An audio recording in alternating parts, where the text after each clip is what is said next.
온라인으로 함께 예배하는 3일의 모든 성도님들을 사랑하고 축복합니다. 우리가 성도로 살아갈 때 하나님의 영광을 위해 살아가야 합니다.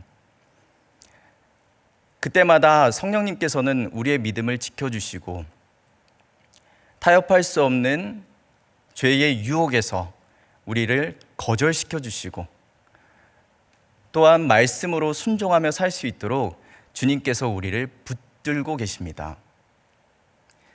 하지만 정직하게 그리스도인으로 살아간다고 할 때 항상 우리에게 순탄한 삶만이 보장되어 있는 것은 아닙니다. 여러분도 잘 아시다시피 우리에게는 고난과 역경이 함께 있습니다. 코로나 시대는 더한 것 같습니다. 교회를 다닌다는 이유만으로 직장에서 당하는 비아냥과 조롱이 있습니다. 직장 생활을 하시지 않는 자영업 분들은 어떠실까요? 하나님의 영광을 위해 열심히 일을 했는데 코로나 이 직격탄을 맞으면서 사업을 마무리하시는 분들도 많이 있습니다. 진원들을 신방하다 보면 참으로 안타까운 일들이 많이 있습니다. 정말 주님을 위해서 사업을 시작했다가 바로 마무리하시는 분들도 있고요. 직장에 교회를 다닌다는 이유로 어떤 사유서를 내야 되는 경우도 있었습니다. 그때마다 위로하고 격려하고 다시금 믿음으로 우리가 살아가야 한다라고 권면하지만 교육자인 저 역시도 마음이 참 찹찹할 때가 많이 있었습니다. 하지만 여러분, 그래도 우리는 믿음으로 승리해야 합니다. 말씀을 통해서 우리의 신앙의 선배, 선조들은 어떻게 하나님께서 지키시고 보호하시고 그 고난을 이겨냈는지를 함께 살펴보길 원합니다. 여러분, 구약의 선지자 중에 여러분이 좀 기억나는 선지자가 누가 있으십니까? 많이 있을 텐데요. 선지자 중에 선지자라고 할 수 있는 엘리야를 살펴보겠습니다. 여러분, 엘리야는 어디 사람이었습니까? 엘리야는 길르앗에 우거하는 자 중에 디셉 사람이라고 합니다. 여러분, 우리가 엘리야를 생각했을 때 처음에 딱 떠오르는 이미지는 무엇입니까? 이 선지자가 행했던 그 기적으로 인해서 이 엘리야는 무엇인가 힘도 세고 오른손에는 지팡이 큰 거 있고요. 뭔가 좀 그 위험이 느껴지는 모습이 떠오르지 않습니까? 사실 엘리야는 많은 이적을 행했습니다. 대표적으로요, 사르밧 과부의 죽은 아들을 살립니다. 그리고 자신에게 먹을 것을 준 사르밧 과부에게 가뭄이 끝날 때까지 식량이 그치지 않을 거라고 예언합니다. 그리고 이 예언은 그대로 완성되었습니다. 또한 엘리야는 가장 대표적인 사건이라고 할 수 있죠. 갈멜산에서 바알과 아세라 선지자 850명 대 1의 전투에서 하나님의 영광을 드러냅니다. 이 세상의 주관자가 누구시냐? 참신은 누구시냐? 바로 하나님이시다. 이것을 증명해냅니다. 그리고요, 엘리야는 죽음을 겪지 않고 회오리바람과 함께 하늘로 승천합니다. 예수님께서 십자가형을 앞두고 변화산에 오르셨을 때 두 명과 함께 있으셨습니다. 그분이 누구시죠? 모세와 엘리야입니다. 여러분, 우리가 이 내용만 들었을 때도 엘리야는 무엇인가 초인을 방불케 하는 모습으로 우리는 생각합니다. 하지만 엘리야의 출생지가 어디라고요? 그는 길르앗에서 활동하는, 우거하는 자 중에 디셉 사람입니다. 디셉은요, 학자들 간의 의견이 참 분분합니다. 길르앗 안에 있다, 아니다 밖에 있다. 하지만 한 가지 확실한 것은 무엇입니까? 디셉이 그렇게 유명하지 않은 동네였다는 것을 성경 기자를 통해서 우리가 확인할 수 있습니다. 그렇다면 여러분, 길르앗은 어디일까요? 길르앗 지역을 우리가 좀 살펴보자면요, 이스라엘은 지형적으로 가운데에 요단강이 흐릅니다. 그리고 북쪽에는 갈릴리 호수가 있고요, 남쪽에는 사해가 있어요. 그런데 이 길르앗은 이 북쪽의 동편에 있습니다. 우리나라 지도로 대입하자면 강원도 정도 됩니다. 그런데 이 동편에 위치한 이 길르앗을요, 우리가 좀 더 보자면 이 서편과 동편으로 이렇게 나눠서 봤을 때요, 서편과 동편은 뭐라고 해야 될까요? 좀 이렇게 차별이 심했어요. 지리적인 특성 때문에 서로가 서로를 싫어하고 차별이 있었습니다. 그 이유는요, 요단강이 큰 역할을 했어요. 요단강이 해수면보다 갈릴리 호수는 한 200m 정도 낮고요, 사해는 한 400m 정도 낮거든요. 그리고 서편으로 가면 바로 에브라임 산맥과 유다 산맥으로 확 이어집니다. 그리고 동편으로 가면 고원이 확 이어져요. 그리고 그 고원의 끝쪽에는 사막이 있습니다. 그러니까 요단강을요, 요단 계곡이라고도 했어요. 요단 계곡이라고도 합니다. 이렇게 지리적으로 분리가 되어 있기 때문에 교류가 적었던 거예요. 심지어는 억양도 달랐습니다. 이 길르앗은 동편에, 그렇기 때문에 이 변두리 지역에 있었어요. 이스라엘의 변두리 지역에 있었습니다. 여러분, 차별에 대해서 좀 얘기하자면요, 이 차별의 시작은 우리가 사사, 입다를 좀 기억을 해야 합니다. 입다가 사사 때 어떠한 일이 있었냐면요, 암몬과의 전투에서요, 에브라임 지파에게 도움을 청해요. 그런데 그때 에브라임 지파가 그 도움을 수락하지 않습니다. 입다는 암몬과의 전투에서 승리해요. 그런데요, 에브라임 지파가요, 참 웃기게요, 오히려 역으로 찾아서 묻는 거예요. 왜 우리를 함께 전쟁에 참여시키지 않았냐. 그 얘기를 들으니까 입다가 황당하잖아요. 결국엔 길르앗과 에브라임 지파의 전쟁이 벌어집니다. 그때 길르앗 지파가 승리해요. 근데 남은 이 에브라임 지파들이 도망을 가는데 요단강 나루턱에 자리를 잡고요, 말을 시켜보는 거예요. 여러분 잘 아시죠? 쉿볼렛을 해보라고 합니다. 그런데 이게 동편과 서편의 억양의 차이가 있기 때문에 쉿볼렛이라고 하지 못하고 십볼렛이라고 하는 거예요. 그렇게 발음하는 사람들을 길르앗 사람들이 다 죽였습니다. 그 수가 42,000명이에요. 어마어마한 숫자입니다. 그때부터요, 동편과 서편의 갈등은 고조가 되었고요, 서편에 있는 사람들, 가뜩이나 요단강 때문에 교류가 적었는데 예전에 우리 지파를 학살시켰던 그 나쁜 동편 사람들 싫어, 이렇게 되는 것입니다. 그런데 지금 엘리야가 어디 지역에서 활동했다고요? 길르앗 지역에서 우거했다고 합니다. 그의 출생지가 어딘지도 잘 몰라요. 디셉 사람. 그런데 그 엘리야가 활동했던 주 무대가 차별받는, 소외된 지역, 이스라엘의 중심부가 아닌 변두리 지역인 길르앗이었습니다. 그런데 이 길르앗에 있었던 엘리야가 하나 이야기를 듣게 돼요. 그것은 바알 선지자들의 말입니다.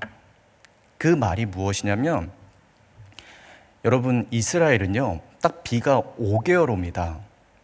11월부터 2월까지 이렇게 와요. 그런데 이 비가 오는 기간은요, 유일하게 여기에서 이제 무엇인가 이제 작물을 낼 수 있는 겁니다. 그런데 비가 내리지 않는 7개월 동안에 아무래도 이제 가뭄이 있는 겁니다. 건조한 그 시간들 속에서 이제 이렇게 이 시기를 보내는 것이죠. 그런데 비가 내리지 않는 이유를요, 바알 선지자들은 너희가 믿는 하나님 때문에 바알 신이 노하셔서 비가 내리지 않는 것이다, 이렇게 말을 하는 것입니다. 여러분, 바알은요, 일단 그 물과 비와 이슬을 주관해서요, 풍족하게 하는 신으로 여겨졌습니다. 그렇게 믿었어요. 추측하건대 왜 남은 기간에 이렇게 비가 내리지 않느냐라고 바알 선지자들한테 물었을 때 바알 선지자들이 오히려 그 탓을 여호와 하나님께 돌렸던 것 같아요. 그때 이 엘리야는 진노합니다. 그리고 우리가 잘 알고 있는 1절 말씀, 이 맹세를 하게 되는 것이죠. 어떤 말씀입니까? 길르앗에 우거하는 자 중에 디셉 사람 엘리야가 아합에게 말하되 내가 섬기는 이스라엘의 하나님 여호와께서 살아계심을 두고 맹세하노니 내 말이 없으면 수년 동안 비도 이슬도 있지 아니하리라 하니라. 당시에 여러분, 아합 시대는요, 경제적으로 정치적으로 매우 부흥기였습니다. 그의 아버지였던 오므리 시대부터 해서 정치적, 경제적 부흥기가 있었습니다. 하지만 영적으로는 매우 타락한 시기였어요. 이전에 그 어떤 사람보다도 하나님 보시기에 악했다라고 성경 기자는 그렇게 기록합니다. 우리가 열왕기상 16장 30절에서 31절 말씀에 보면요, 오므리의 아들 아합이 그의 이전의 모든 사람보다 여호와 보시기에 악을 더욱 행하여 느밧의 아들 여로보암의 죄를 따라 행하는 것을 오히려 가볍게 여기며 시돈 사람의 왕 엣바알의 딸 이세벨을 아내로 삼고 가서 바알을 섬겨 예배하고. 아합은 영적으로 타락해서 사마리아 곧 수도에 바알 신전을 세우고 제단을 쌓아서 예배했습니다. 바알 숭배에 완전히 젖어 있었던 그 당시 상황, 그 시대적 상황이 있었고, 또한 야훼 하나님께 대한 신성 모독이 덧붙여 있으면서 이 아합은 더 이상 참을 수가 없는 거예요. 자신이 믿고 따르는 하나님을 이렇게 모독할 수 있느냐. 그는 진노합니다. 그리고요, 살아계신 하나님의 살아계심을 두고 맹세합니다. 여러분, 여기에 살아계심은 원어로 하이입니다. 그런데 이 하이를요, 우리가 좀 순화해서 살아계심, 영어로 보면요, live예요. 그런데 한 학자는요, live 이거 아니다 라고 말해요. 오히려 by the life of Yahweh라고 합니다. 무슨 뜻이냐면 여호와 하나님의 생명으로입니다. 여호와 하나님의 목숨을 걸고 맹세하는 거예요. 여러분, 여기에서 엘리야의 이 심정이 느껴지십니까? 여러분, 그 전에 하나님께서 엘리야에게 가서 그렇게 명령하고 선언해라, 맹세해라 말씀하셨나요? 그 부분 전혀 없어요. 그는 단지 길르앗의 변두리에서 사역했던 사람이에요. 그런 선지자였어요. 그런데 중앙에서 일어나고 있는 모습이 너무 하나님 앞에 부끄럽고 죄악된 모습에 이 사람이 이제 분을 낸 것이죠. 그래서 와서 하나님의 목숨을 걸고 내가 맹세한다. 내 말이 없으면 수년 동안 비도 이슬도 있지 아니하니라 말을 하는 것입니다. 당시에 비와 이슬을 주관하는 자가 누구라고 여겼습니까? 제가 말씀드렸듯이 바알이라고 이들은 믿었어요. 바알이 주관하고 있는 비와 이슬, 누가 주관하느냐? 하나님이시다. 하나님 아무런 명령 없으셨어요. 하지만 엘리야는 자신 안에 일어나는 이 분노, 하나님이 주시는 이 분노, 자신이 믿는 하나님 앞에서의 이 거룩한 이 분노가 일어나서 맹세하는 것입니다. 그 다음에 그렇게 잠잠하시던 하나님께서 말씀하십니다. 그 말씀은 무엇입니까? 3절, 4절 말씀에 보면요, 너는 여기서 떠나 동쪽으로 가서 요단 앞 그리시네가에 숨고 그 시냇물을 마시라. 내가 까마귀들에게 명령하여 거기서 너를 먹이게 하리라. 명령을 두 가지로 요약을 할 수 있는데요, 첫 번째는 떠나라입니다. 하나님은 엘리야에게 여기서 떠나라고 말씀하십니다. 물론 당시에 어떤 주류가 아니었던 엘리야의 생명을 하나님께서 보호하시고자 그를 아합으로부터 떠나게 하신 목적도 있을 것입니다. 하지만 여러분, 하나님은요, 천군 천사를 보내시면서까지 엘리야를 지키실 수 있는 분이에요. 그렇다면 왜 하나님께서 떠나라고 말씀하셨을까요? 여러분, 성경에서는 하나님께서 떠나라 말씀하실 땐 약속과 관련이 있습니다. 아브라함도 하나님께서 본토 친척 아비집을 떠나라 하고 말씀하셨어요. 그리고 하나님이 약속하신 땅으로 가라고 말씀하셨습니다. 이스라엘 백성도요, 애굽에서 떠나 가나안 땅으로 가라고 하셨습니다. 가나안 땅이 어디입니까? 하나님의 약속의 땅이지 않습니까? 심지어 예수님께서도요, 높고 높은 하늘 보좌를 떠나서 이 땅 가운데 오셨습니다. 하나님의 약속을 성취하시기 위해서 이 땅에 오셨습니다. 그리고 이 땅을 떠나 지금은 어디 계십니까? 하나님 보좌 우편에 계십니다. 하나님께서 떠나라 말씀하실 때는요, 하나님의 약속 가운데 초대하시는 거예요. 엘리야에게 하나님의 약속의 그 중심부 안으로 초대하시는 것입니다. 그 다음에 명령이 무엇입니까? 숨으라입니다. 어디에 숨습니까? 그리시네가에 숨어라. 여러분, 숨을 곳이 많아요. 시냇가 아니어도요, 동굴에 숨으면 얼마나 좋습니까? 아니면 다른 어딘가 사막에 숨어버리면 어떨까요? 차라리 모세처럼 그냥 어디론가 막 달아나도 되잖아요.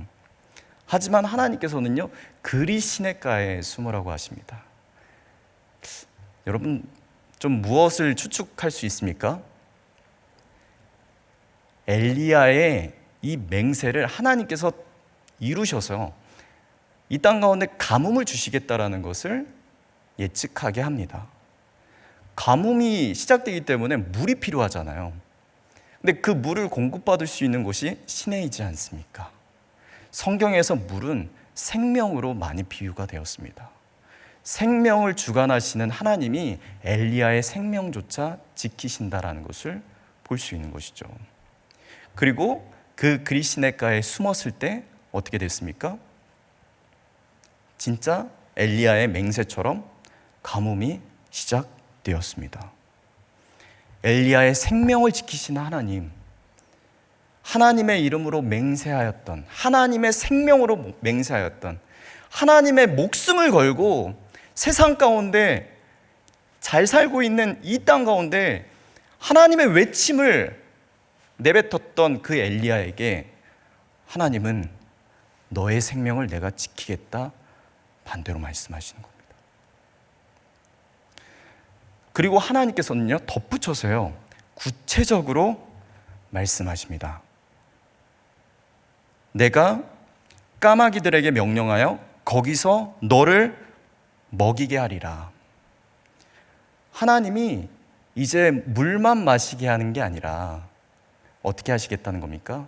양식을 주셔서 책임을 지시겠다는 것입니다.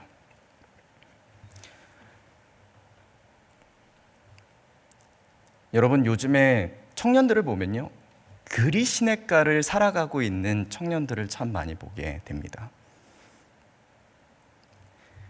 하나님의 영광 위에 살았던 청년들 중에 지금은 하나님 말씀대로 떠나서 그것에 숨어서 하나님이 먹이시고 입히시는 것을 체험하며 살아갈 수밖에 없는 청년들이 참 많이 있어요.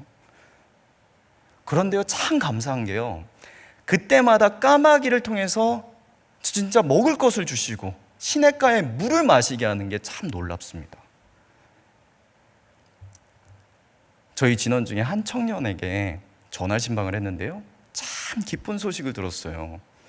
어떤 소식이었냐면 그 청년은 요가 강사예요. 어떤 센터나 어떤 곳에서 이제 강의 요청이 있으면 거기서 이제 클래스를 열었습니다. 하지만 코로나가 터지면서요, 그 강의들이 다 폐강이 됐어요. 한 달, 두 달 정도 지나면 되겠지. 아니요, 이게 계속 지속이 되니까 경제적으로 너무 힘든 겁니다. 여러분, 요가 강사 쉽게 할 수 있는 거 아닌 거 아시잖아요. 얼마나 많이 준비했겠습니까? 하지만 더 이상 경제적으로 수익이 났지 않기 때문에 아무것도 할 수 없는 거예요. 그런데 이 청년과 통화를 하면서요, 너무 기쁘게 저한테 연락을 하는 거예요. 목사님, 너무 잘 됐어요. 이러면서요. 그래서 제가 뭐 누가 돈이라도 줬어요? 이렇게 물어봤는데 그게 아니에요.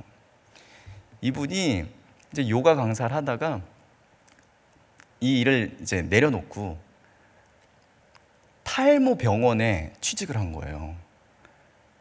요즘에 여러분, 저도 마찬가지지만 탈모 걸리신 분들 얼마나 많습니까? 근데 탈모가 있으신 분들을 이렇게 관리해주고 상담해주고 이 일을 하는데 본인이 내가 이걸 이렇게 재밌어 하는지를 처음 알았다는 거예요.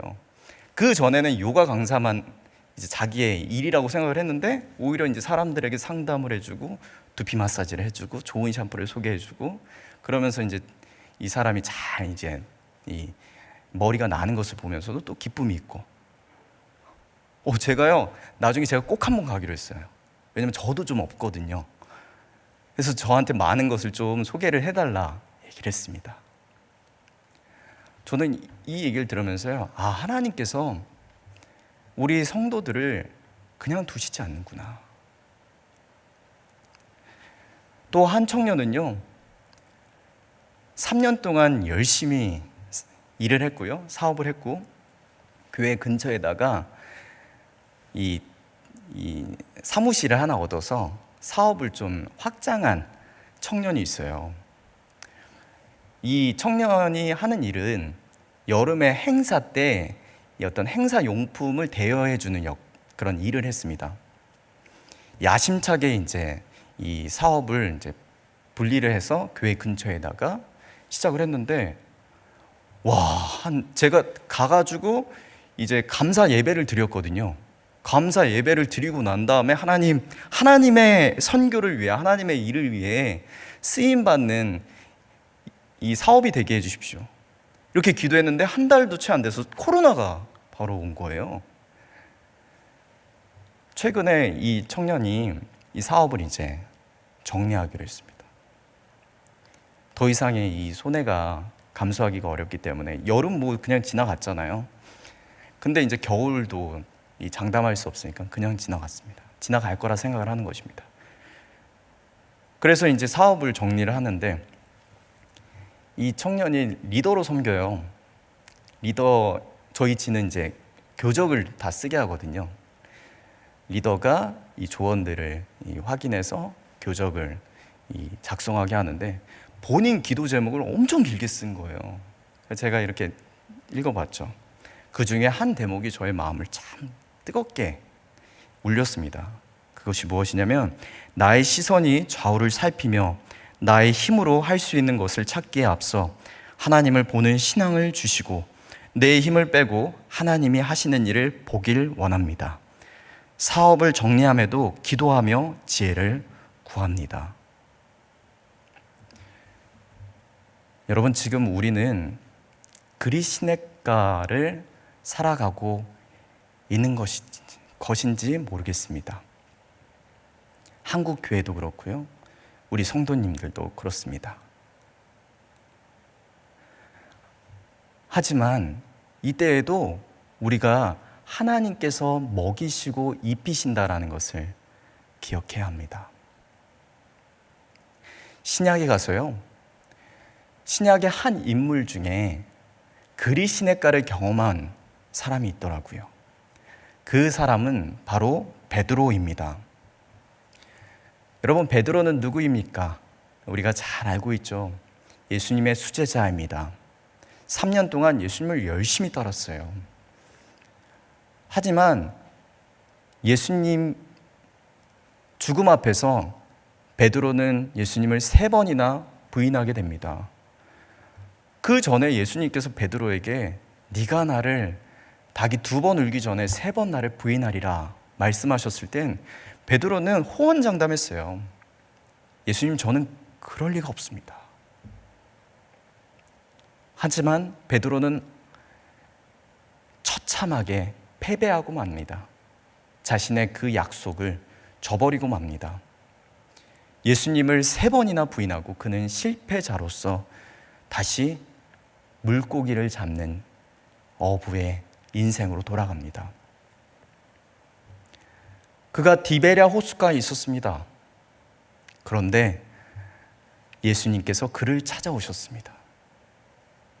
여러분, 저는 디베랴 호숫가에서 나타난 그 예수님 정말 너무 인간적이신 것 같아요. 뭔가 신적으로 오신 게 아니라요, 예수님 하신 게 무엇입니까? 예수님은 밥상을 차려주셨어요. 조반을 차려주셨습니다. 생선과 떡이 있는, 그리고 숯불이 있는. 여러분, 여기에서 지금 베드로는 얼마나 많은 사건들을 회상했을까요? 그런데 예수님께서 그 디베랴 호숫가에 있는 베드로에게 물어보십니다. 베드로야, 내가 나를 여기에 있는 사람들보다 사랑하느냐? 예, 주님, 제가 주님을 사랑합니다. 다시 한번 물어봅니다. 내가 나를 사랑하느냐?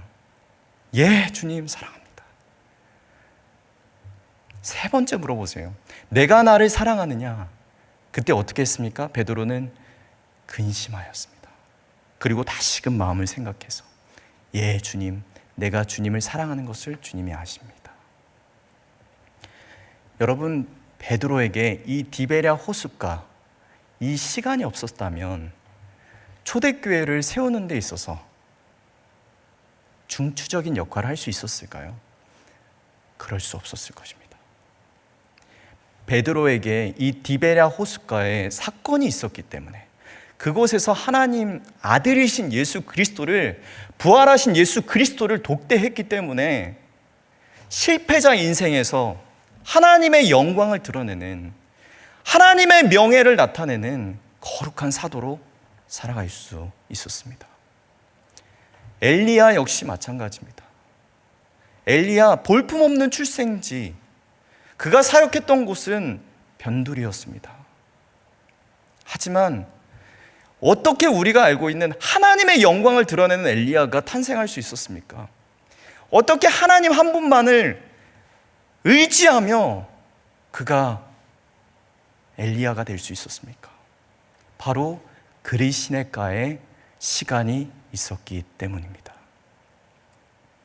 저는 디베랴 호숫가에서 예수 그리스도께서 베드로와 함께 하셨듯이 엘리야 역시 그리시네가에서 삼위 하나님이 함께 하셨음을 믿습니다. 지금 여러분의 삶 가운데 그리시네가의 삶을 살고 있는, 정말 아무것도 할 수 없는 그 삶을 살고 있는 성도님들이 계시다면 주님이 나와 함께 하신다는 것을 믿으시기를 축복합니다.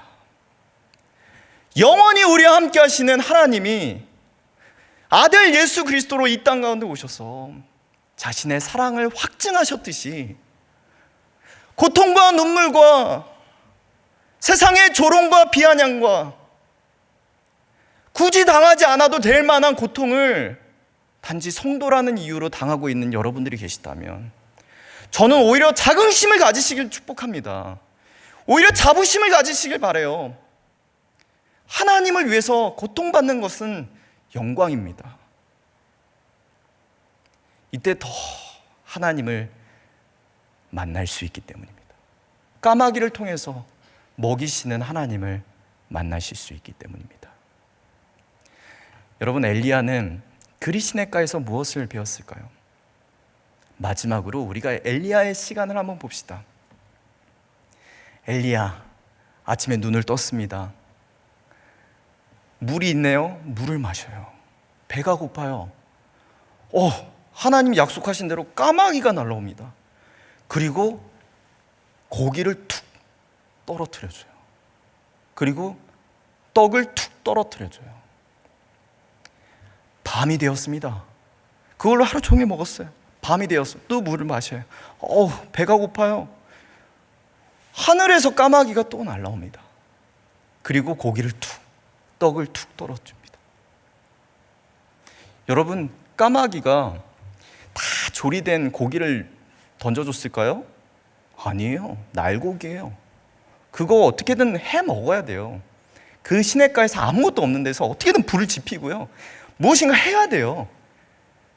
그래야지 그것을 먹을 수 있지 않겠습니까? 엘리야의 그리시네가의 시간 쉬웠을까요? 어려웠을까요? 매우 어려웠을 거예요. 하지만 무엇을 배웠습니까? 하늘을 바라보는 것은 배웠을 것입니다. 배가 고플 때마다, 힘들 때마다, 나 여기서 뭐 하는 거지? 하나님께서 나에게 어떤 일을 행하시는 거지? 도대체 이 끝은 어디지? 근데 그때마다 하늘을 바라보면 까마귀가 툭툭 던져주는 거예요. 엘리야는 그리시네가의 시간을 통해서 하나님을 온전히 의지하는 것을 배웠습니다.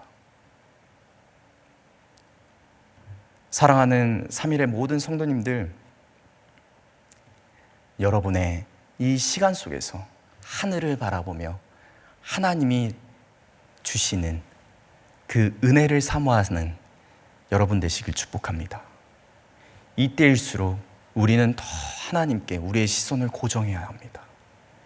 우리는 그 하나님 앞에 납작 엎드려져서 주님의 은혜를 갈구해야 합니다. 이 시기가 지나면 또 어떤 시기가 있을지 우리는 모릅니다. 하지만 이때에 하나님께서 말씀하시는 것들을 잘 배우고 또 훈련되어지고 하나님이 말씀하시는 것을 잘 이행해야 할 것입니다. 시내가 마르고 난 다음 엘리야는 그리시네가를 나갔습니다. 우리에게도 이 코로나의 끝이 있을 것입니다. 그 끝에 나아가서 하나님의 영광을 드러내는 사랑하는 3일의 모든 성도님들 되시길 축복합니다. 함께 찬양하고 기도하겠습니다. 시선 찬양하겠습니다.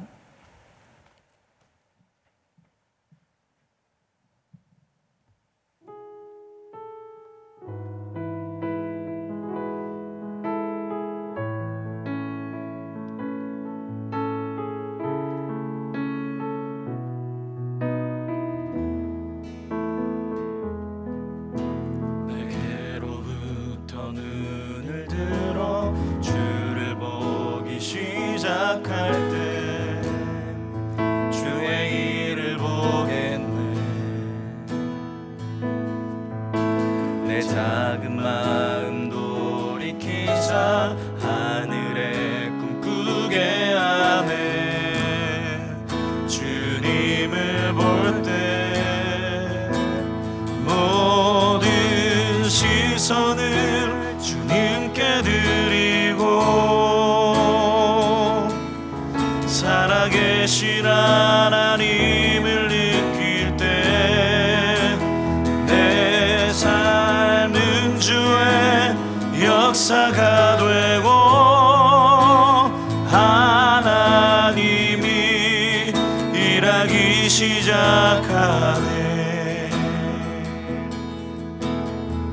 성령이 나를 변화시켜 성령이 나를 변화시켜 모든 두려움 사라질 때 주의 일을 보겠네. 황폐한 땅 한가운데서 주님 마음 알게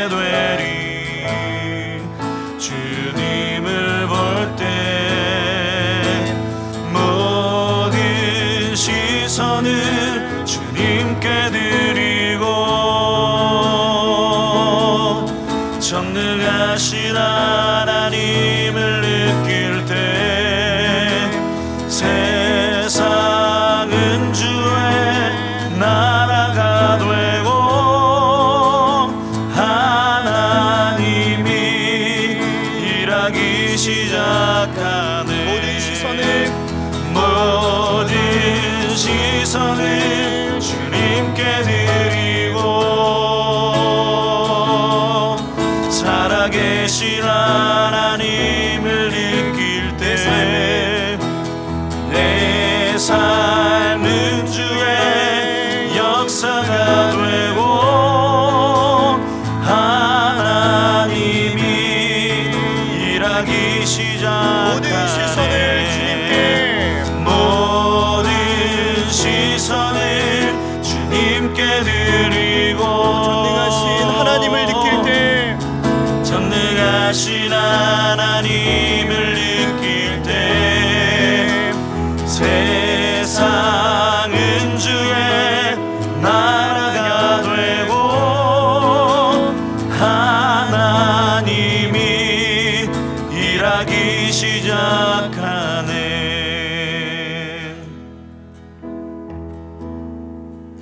사랑하는 여러분, 이 시간에 우리가 함께 기도할 때 혹 여러분의 삶이 그리스도의가를 걷고 있는 삶이라면 온전히 하나님과 동행함으로 하나님으로부터 오는 그 평안과 안식이 있도록 기도하겠습니다. 내가 무엇을 하려기보단 하나님께 온전히 그 공급을 받는 시간 되게 해달라고, 나의 힘을 빼고 온전히 하나님을 의지하는 거룩한 시간 되도록 함께 기도하겠습니다. 또한 여러분이 가지고 있는 모든 기도의 제목을 놓고 기도하시다가 자리에서 일어나겠습니다. 기도하시겠습니다. 하나님 아버지 감사합니다. 하나님 아버지